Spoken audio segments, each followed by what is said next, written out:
And for somebody who really has a strong left brain and really desires and is actively choosing to have a coherence between the left and the right, this brings that.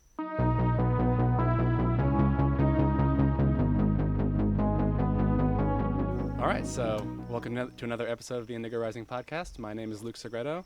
Today I'm so excited to sit down with Darryn Silver Murdoch and Kirk Murdoch. Thank you guys so much for joining me today. Oh, thank you so much. Hi. What a joy this is. I'm so excited. Yeah. So excited to talk to you guys. So you guys are both, you guys do transformational breath work, and I haven't actually been able to go to one yet. So I'm so excited to just for me and for the audience to just tell me a little bit what that's all about.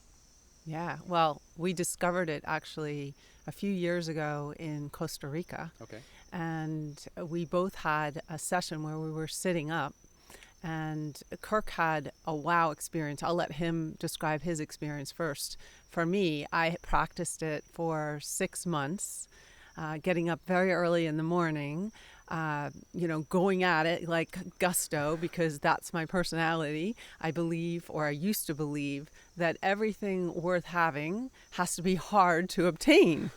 And the breath taught me otherwise. But it was Kirk's experience first, I think, that really catapulted us into this. Awesome. Yeah. Yeah. I looked at her and said, "What was that?" We went into a classroom style with 20 people or so, a few rows of chairs, and we just sat with comfortable pillows and a blanket. And our wonderful facilitator started telling us how to breathe, and in half an hour, I was blubbering tears like I never have in my life. I think never ever. And, I was like, what's going on? So she continued to help me to breathe in this particular way. And 10 minutes later, I was laughing hysterically. Now, this is first time in. So after the session, I look at Darryn and I go, "What was that?" And there was a gentleman to my right. I said, "I'm sorry if I interrupted your session, because I thought it was going to be more like a meditation type thing, everyone's quiet." And he looked at me and said, "What? I didn't hear anything." He was in his own space, his own time. So it was like that. And, that really sparked our interest. Just, one time having such a wonderful experience, and we looked into it a little more, and now we do it full time. It's our love. It really is. That's amazing. So you guys teach the courses and the workshops together, right? Yeah, we do. My background, though, I'm an L.C.S.W, a therapist. Okay. But I never really aligned with the psychodynamic approach. Okay. I really love embodiment practices, helping people to get out of their heads and into their heart, into their body, mainly because I spent so much time in my head. And even though the universe kept guiding me towards practices like yoga and things that really drew me down into my body, this particular type of breath work, transformational breath, helped me to actually experience a higher level of consciousness, like my innate joy, a kind of intuiting delight, which is actually the name of our company, Okay. Intuiting Delight, to really see and experience and perceive who we really are, to remember that, to remember we're whole. And unless somebody, I believe personally, unless you have your own visceral experience, it's just a concept. It's just in the head. And in order to own it and claim it, then the breath work will help you experience that. And the thing that I love about it is that once you get into a practice, you can do it on your own. I mean, very often if I'm having something or I'm going through an experience where I feel, quote, stuck, we have a studio in the house, and I'll go in there and I'll put the playlist on and I'll set my intention and I'll say my invocations, and I will get messages and clarity and the sensation and the experience of it all being dissipated. It's magical and it's miraculous. And for somebody who really has a strong left brain and really desires and is actively choosing to have a coherence between the left and the right, this brings that.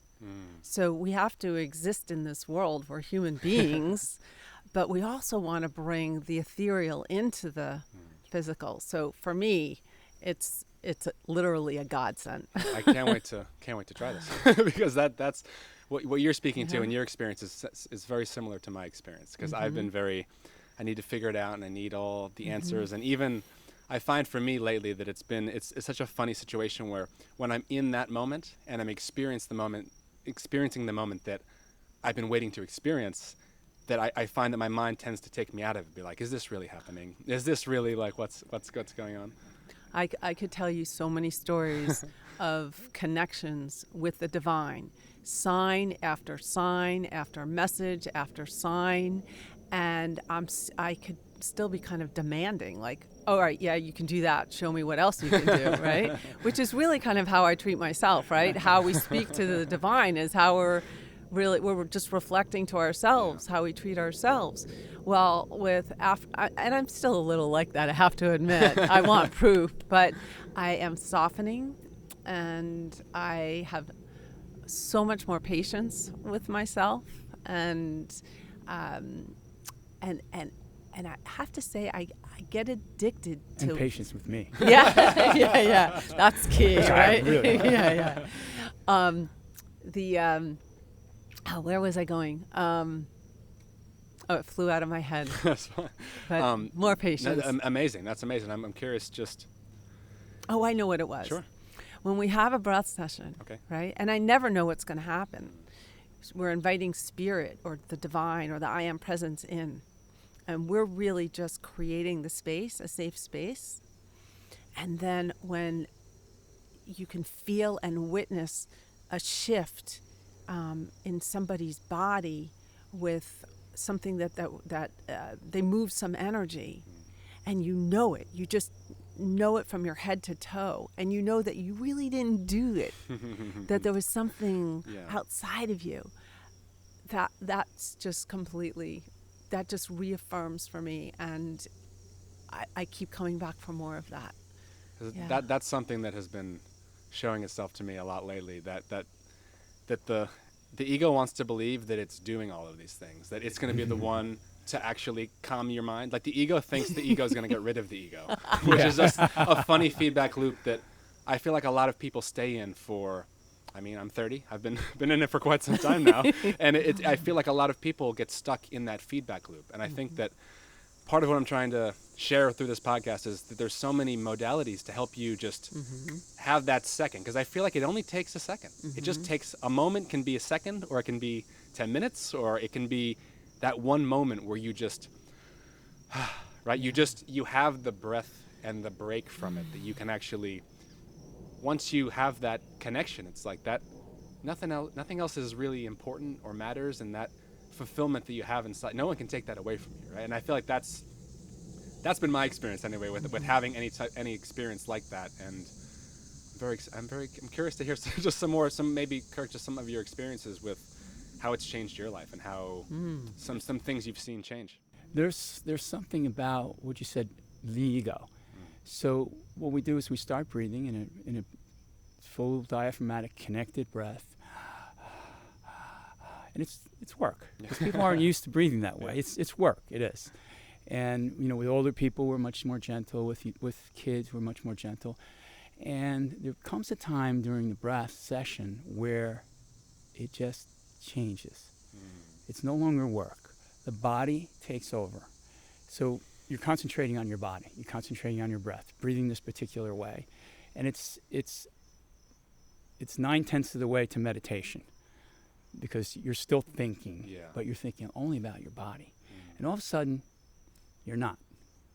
Gotcha. You're not thinking, and the body takes over. We call that activation, where the body just takes over, and it breathes in that way. And this feeling comes, it's all about feeling. From then on, it's all about feeling. And this feeling comes, what most people say is an overwhelming sense of gratitude, just to be able to breathe. And I find myself sometimes I'll do private sessions, for myself, self sessions at home, and I'll be like, and just the gratitude for the breath itself fills me, And sometimes I fall asleep. Sometimes it's just so relaxing that if the music's not loud enough, I'm all right to sleep. It's that too. And I guess if that needs to happen too, something that just came to me while you were saying that is that I think the ego forgets that the body has an intelligence, and that the body has it under control. Because we think if I don't continue to think everything all the time, that it's just going to turn off. Right? That if I don't overthink myself into that feedback loop, that I'm not going to be still here. Right. There's that fear that I'm not. If I don't, what's going to happen if I stop thinking? Well, I think of it as the breath is actually the connector site between our physicality and the ethereal realm, and that there is something that rides on the wave of our breath, some kind of energy, prana, chi, life force that keeps the cells of our body communicating and collaborating and co-creating and having conversations with one another. Because, I often think if someone were deceased and we were to just pump them full of oxygen, would they come back to life, right? Because this is my left brain, right? I need facts. And that's not the case. So there is some je ne sais quoi, that rides on that wave that fills us up. And so very often in the beginning, for beginners, we really want to bring the breath all the way down so that they're embodying all of their abundance, all of their bliss, all of their joy. I mean, it really exists within them, but this, we all know that we are more than our physicality, so we expand out. And so we're bringing the breath into our own little electromagnetic field and expanding on the inside what already exists. So it's kind of like lighting ourselves up, It's interesting because the breath is such an interesting piece that we forget about, that we can't live without. That the breath is such a part of our life that you breathe continuously all day long, and it's something that I think a lot of us have never. You don't even question. Well, you just take it for granted. Yeah. Right? It's true because we can live without food for about 30 days, and we can live without water for a few days, but our breath is only a few moments. Yet people hold their breath all the time. Yeah. Right? It's just a flight, fight, or freeze mechanism that has us tight. When we develop that over our lifetimes, we suppress our breathing. Scared, surprised. And some people go, and this stays with us, doing it time after time after time, year after year after year. We develop these patterns of breathing. And what our breath work is attempting to do is bring us back to our natural breathing pattern. Like you see a baby breathing, they're laying on their back, and their belly's going in and out, nice and calm and gentle. They only had one trauma so far, the birth trauma. So the breathing's still pretty good. And so as we introduce our type of breathing, it's one of the only bodily functions that we actually have control over. So we say, okay, breathe this way, and we breathe that way. And as I was mentioning with the activation, the body remembers, a full diaphragmatic breath. And it does clear some of these restricted breathing patterns that we've attached ourselves to over the years. That's interesting. I never thought about that that's one of the only bodily functions that we actually we can actively, easily take control over. Because, I mean, it's obviously, when you talk about how you're beating your heart and you're digesting your food, like, we are doing those things. But consciously, we're not really aware. It's just happening. Like you said, the body has its own innate intelligence that is doing those things. I like to think of it as our body is our unconscious mind. It knows things before it comes into our conscious awareness. So that if very often during breath sessions, people will have different experiences. They'll have different emotions and sensations that are coming through, and they may label some of them as euphoric and beautiful, and they might label other things as uncomfortable. But that's the mind creating the story or the label around it. And what the breath does is, since it's activating the parasympathetic nervous system, it's coupling whatever might be surfacing from our subconscious, right? Because 95% of our choices are made in our subconscious. So all of those suppressed and repressed memories and traumas, small t and large t, they start to come up. They're in our conscious awareness, and then we can make a choice. And when you are coupling something comforting with something that might be stressful or tense, then you're giving a new pathway. You're creating new neural pathways, but a new experience that, oh, I don't have to be afraid of this sensation anymore. I don't have to be fearful of this. I can be with this more and more. And that's what it's done and continues to do for me with regard to anxiety, because it's not like I've arrived or anything. It's a practice. Yeah, that's know? interesting, because when you are in an anxious place or a scared place, or like you said, the fight or flight, when that sympathetic nervous system is kicked on, it's interesting that the breathing is the one piece that's how you kind of measure, right? When your breaths are short and shallow, that's a symptom of when your nervous system is doing that. So if you're able, because a lot of times I think when you're in that place, that people you're so concentrated on all the external things or what's going on in your mind that you forget that the breath is the piece that you have the control over. That can override the mind and override all these other pieces that are trying to take your attention away from the breath, right? It can. And in our particular type breath work, we emphasize the relaxed exhale. You ever watch anybody, I'm sure in your business, when they get a little nervous in front of the camera, they go, and that relaxed exhale is very calming. It's very calming. So in the way we facilitate, we constantly try to relax that exhale, and people get into a state of bliss. Yeah, we're gonna move over for a second. There's the sun's coming in the way here, so How's that? Kirk has so much light. He attracts the sun. You know, his touch is just like light as a feather. You can check that. Also, no, this is already a lot of things clicking for me. Well, we're excited for you to come and experience it. Yeah, no, sometime soon. I'm excited to check it out, because it's you're appealing to a lot of my left brain rationality right now. There's a lot of science behind it. Yeah, no, for sure, because I think that's the breath is such an interesting piece, because during meditation I'm very aware of my breath, but it's like the second I stop, it's like I don't have to worry about the breath anymore. It's an interesting piece, right? But that's the thing. When you do this practice, right, your body develops a memory. Okay. Just like anything else. Like if you're a little child and somebody yells at you, right, and you blink your eyes, you might actually develop a very slight twitch, so that anytime the rest of your life somebody yells at you in a certain way, that twitch, because that's a physical memory that you have in your right shoulder from that, it's almost like an energetic dagger that came at you. The breath can do the same thing. So you're doing these practice sessions, and then we encourage people to do self-sessions, 5 minutes, 10 minutes initially, and then it can build. And then when you have a situation where it's triggering you a little bit, you start with 3 breaths. People start to remember to breathe. And then it's activating that euphoric state that they felt when they were in the breath session, because your body holds that memory. Yeah. Isn't awesome. that cool? That's amazing. Yeah, That's basically training your body to breathe correctly. There's something that I've talked about, I forget which episode, but I was talking about how it's so interesting how we don't realize that we're practicing like bad techniques a lot of the time, right? That by every time something happens, when you react the same way, that you are practicing that, but you can also choose to practice something different. It may take, it obviously can, you have to want to do it, Yes. but at the same time that all these things can be retrained, because I found that a lot of times the mind can get very down on itself about like, oh, it's just nothing I can do about it, right? It's just, that's the way I breathe. I get anxious and there's nothing can be done. But I'm just curious, just some of the things that you've seen, and just some of the changes you've seen in people, because I'm sure you've seen a lot of things over the years doing this work.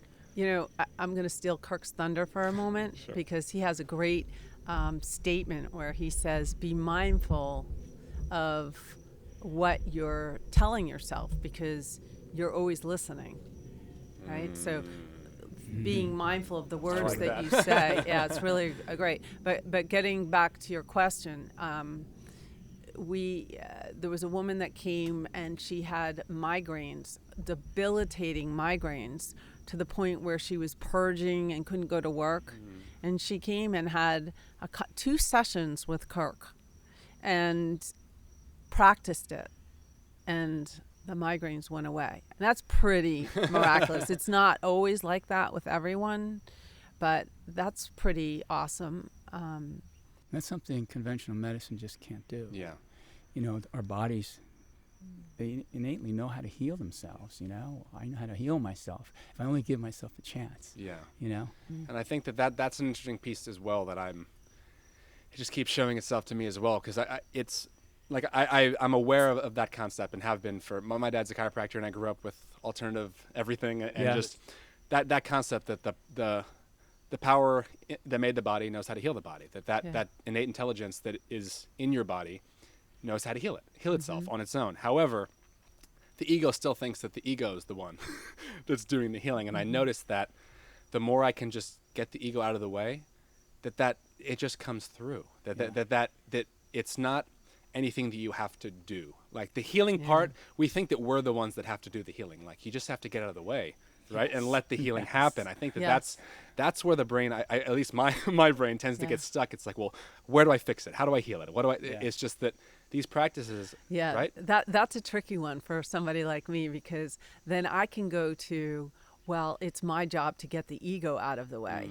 So this is a really good practice for me, because it just gives me a focus. And we all know what you focus on expands. Yeah. So there's no destination point, right? And that's the beauty. When that's what it's teaching me, is whatever I'm experiencing right here, right now is okay and perfect, just the way it is. And I can explore it and look at it and be curious about it and be fascinated and wonder about it, like a 2-year-old looking at a blade of grass for the first time. And it gives me that space and that time and the patience. And it helps me like there's this, it gives me the opportunity, like there's some kind of angel or something that I'm looking through its eyes at me. Does that make sense? Yeah. You know? And from that place, I can be softer with myself.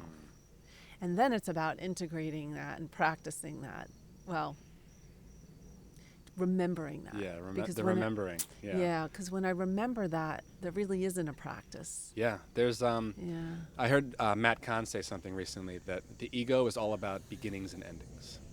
And the way that we tend to think about things and rationalize things, that it's always like, all right, how do I get to the end? And that's specifically me too. Just how do I get to the end? How do I win, right? How do I finish this? How do I get there? How do I get to the place that is not here? Yeah. Right? That's helping us just be here, because there's nowhere but here, right? If we're here right now, over there doesn't really matter, right? It right? doesn't. I did you want to say something? I've had experiences like, it helps us also to get to know ourselves better, increases our awareness, first of ourselves, and of each. If you're more aware of yourself, you're more aware of everyone else, because we're all basically the same. Yeah. And of spirit. Yeah. So, for instance, I can tell a short story. Sure. So, in my past, I grew up single mom. Dad left early on. And I came home one day at the age of 13. We lived right across the street from the school, so we'd come home for lunch. And I found my mom on the floor, blue. She had been home from work with a broken arm. She was laying in my brother and I's bedroom. And she was in her nightgown, blue as can be. And I couldn't save her, you know. I said, God, you know, prayed to God, to whatever. I didn't know what to do. And I couldn't save her. So, you know, these kind of things, it's trauma, especially for a 13-year-old.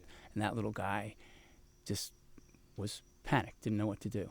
Actually, so what happened was, this was only my second breathwork session. I became aware of this. And as my awareness rose, I got more in touch with what that situation really was. I had been carrying this guilt my whole life, and I didn't know it. And the guilt, you know, kind of controlled my life in specific ways in me stepping forward with fear and guilt. So what the breath work helped me to do was to see that from another side. To see, instead of, first of all, I came up with the idea that I never did anything wrong, ever, in my whole life. Anything, nothing wrong, ever. I was like, wow, that's cool. You know? And I also came to believe that, I came to see, through the increased awareness, that the other side of that little boy, the 13-year-old who didn't panic, didn't cry hysterically, ran downstairs, called 911, comforted his little brother, kept him downstairs away from the scene, talked to the police, got there, did everything that he could. That little hero, little boy. I got to see that. And that's the whole me. So I get to know myself a lot more. Instead of just the part that was guilty and didn't try and then wasn't able to save his mom, I get to see that brave little guy too. I get to see the whole me. And once you see the whole of yourself, it's so much easier to see the whole of other people, you know. Oh, I love That's that. amazing. Is that beautiful? That's incredibly powerful. That And this kind of thing happens all the time. No, People I know. tell these That's- stories all the time. that's I think that just I'm going to scooch over a little more. we're outrunning the sun here. Right? Yeah. that just, I think that applies to every situation that anyone's been through. You can move his mic real quick. Do a little quick move here. But just that's just so powerful, because every situation is that way. Every single situation in life. I can't think of any situation that doesn't apply, that we're always putting, it's not a problem with the ego that it creates judgment. It has to rationalize. It has to create some understanding of something. It's just the way that I feel like the way that a lot of us were taught to think or learned how to think, that we tend to just be very hard on ourselves. And I found that personally, I can be very, very hard on myself. And it's very interesting that going back to look at it, like you're saying, that no matter what situation it was, that we do the best we can, and that everyone does the best they can based on the tools they have at that moment. And as a 13-year-old, how many limited resources you had to deal with a situation like that. Sure. So many of us, when we're children, 7 years old, people deal with all kinds of trauma, and the guilt can last a lifetime if you don't. Yeah, 50 years in my case. But you know, my rational mind rationalized it. I didn't know CPR. I didn't know what to do. I couldn't do it. It was all up here. I told myself all the right things, but I didn't feel it. The breath work brings it from here to here. Right. It's a shift in a felt perception. So I often, my parents are elderly now, and it's helping me to have a whole new perspective even on the transition process, you know, and how each breath, you know, they talk about it in meditation, how each breath, there's a birth and then there's a death. It's a circle. We call it death, but it's really, we call the words birth and death, and we have associations and labels connected to that. That birth is joyous and death is sorrowful, but that's just what our mind tells us. If we look at it as a loop, that we're just transitioning from one thing to the next, and as we go through our life, if we stay pliable like little children will cry in one moment, they'll be laughing in the next, they just go with the flow, then that kind of soothes the ego. It keeps the ego engaged and involved because we need it. It's a good thing to have to be able to function in this world. But the willingness to continue to transition and remain flexible and pliable, right? Then that's like engaging what we call death. Because death to us, I think, is something that's so uncertain and so unknown, and we get afraid of it, almost like we're afraid of the dark, right? But if we reframe what it is, use different language, and I think that's happening in the world. We're starting to use different language to describe things, to lose the old associations, and and be with all of it. You know, we have a workshop coming up called Embracing Your Breath with a Big Yes to Life. And the subliminal message underneath that is embracing all of you with a big yes to life. And for me, this is what the breath is helping me to do. Embrace all of my parts, that one isn't better than the other, that because I can be a perfectionist and I like my ducks in a row and I like everything neat and controlled, and that gives me a sense of safety, and even telling myself, you know, that's okay. Yeah. Right? That's okay to have it like that. Because then the ego lays down. If I say, oh, no, it's not okay, then it's going to rear its ugly head. It's permission to live and permission to feel. Yeah. Yes. And permission to embody a sense of innocence is what I'm hearing from what you're saying. That's, for me, as a child, that's what it is. It's the innocence and the excitement about everything that's happening. And Yes. I think Alan Watts said that, I believe it's Alan Watts, that that one of the biggest lies that's ever been told is that life could be anything but ordinary. That any moment could be anything but ordinary, because every moment is so unique to you and it's so precious and important. And that when we have that sense of innocence and that sense of excitement, life just takes on a whole new perspective, right? Because you said you have two choices. There's more than two, but I feel like when going into a situation where you have different ways of looking at things, that it's the same situation, but with that expanded awareness, now it's something that you can handle. Now it's something you can take on. It's not this big, heavy thing, that insurmountable situation that you're going into all the time, that it's something you can be excited about, right? And I think that's what we want. That's what everyone wants, is to be excited again, because we've all had those moments. Yeah. And maybe some people have, but I'm sure we've all had some moments, you know, where it's just like that moment where everything was just perfect, right? Where everything felt perfect, and just to know that we have the freedom to give ourselves permission to feel that a lot more, right? Right. It's okay to be me. It's just okay to be me.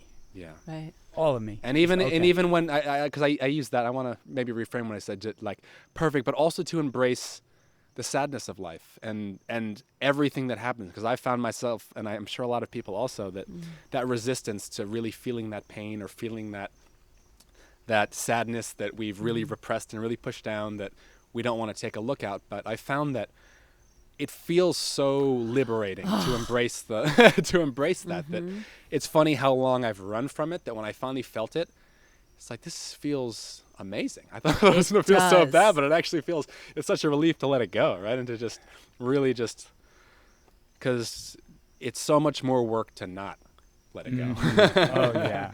But your ego will tell you otherwise. Yeah, it's And an emotion's an emotion, right? Yeah. I mean, we wouldn't second guess joy. Yeah. Why second guess pain? Yeah. You know, it needs to flow. Yeah. Yeah, it's very cathartic, and I can wail when it comes. It's so, I feel like light as a feather afterwards, and you know, the continuum or the repertoire of emotions that have become acceptable to me now, the range is much wider, and that's really being enlivened into life, feeling all of it. And I have kept a lot of that at bay, and I imagine there's more. You know, because we live in a universe of more. Yeah. There's always expansion. And the expansion piece is so important, because I think we forget that how much space these stuck things occupy in our energy field, right? In our body, in just when it's there, that's space that you're not allowing new things to come in. So you're holding on to this stuff, and you're not allowing new things to come into your life. Yeah. Yes, and for me, what I have learned through a lot of this work is that allowing in more joyous experiences, being touched by joy, has been more challenging. I'm making the choice to allow it in, simply because I am putting myself in I'm voluntarily being vulnerable, because that opens me up to allow myself to experience more goodness, and it feels overwhelming. It can feel overwhelming to me, and so that also requires a shift in perspective.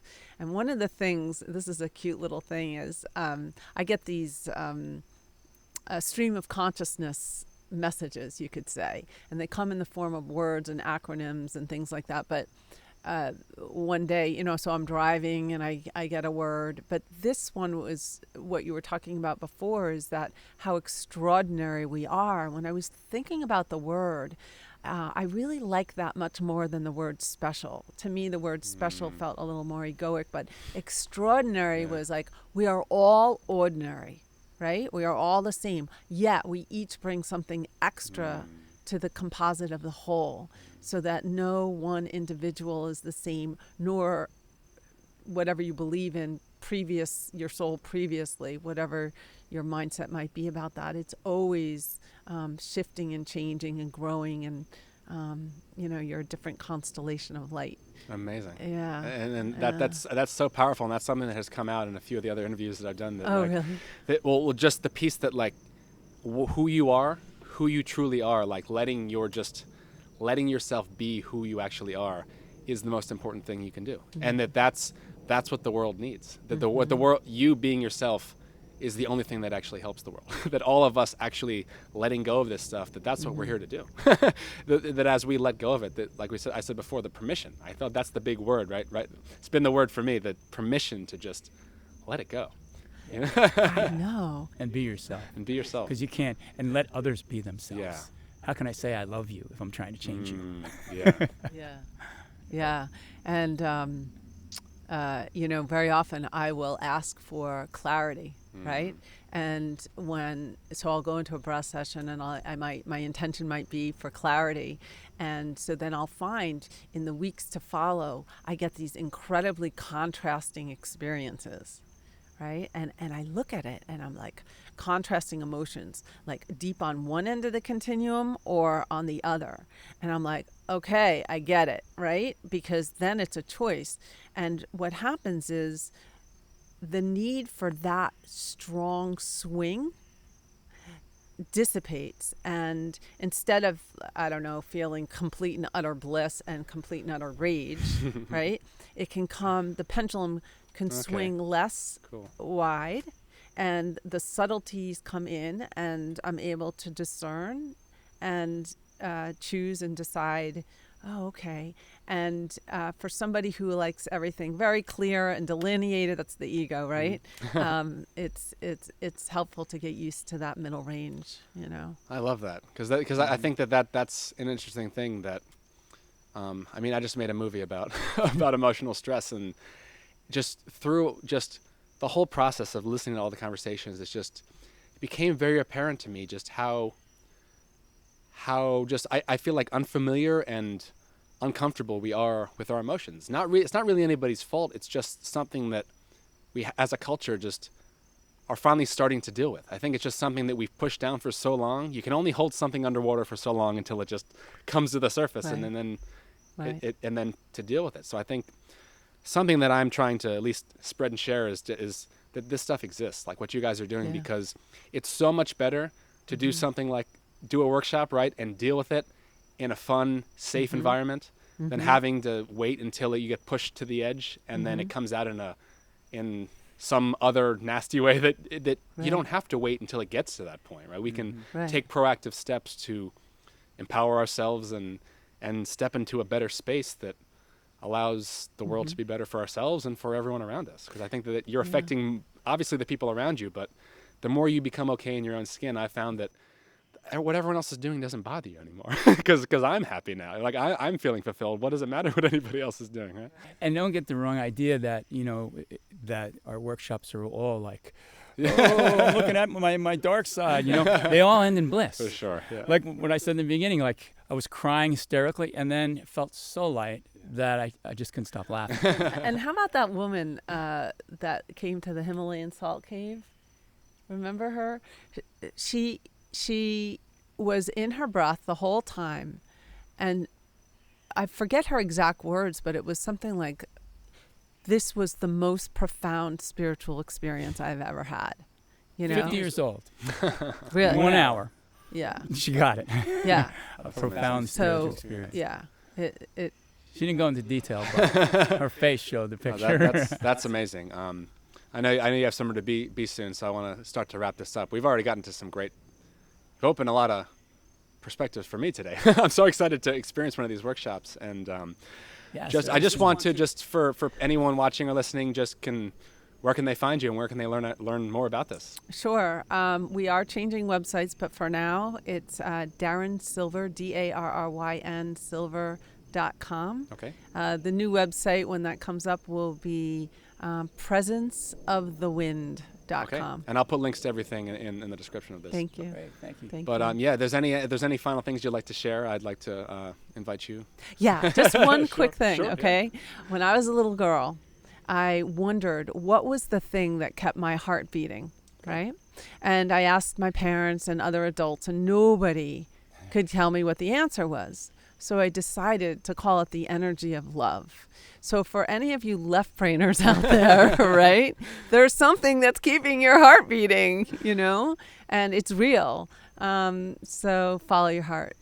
Amazing. Yeah. And I just want to acknowledge the both of you for the work that you do. Thank because you. it's so.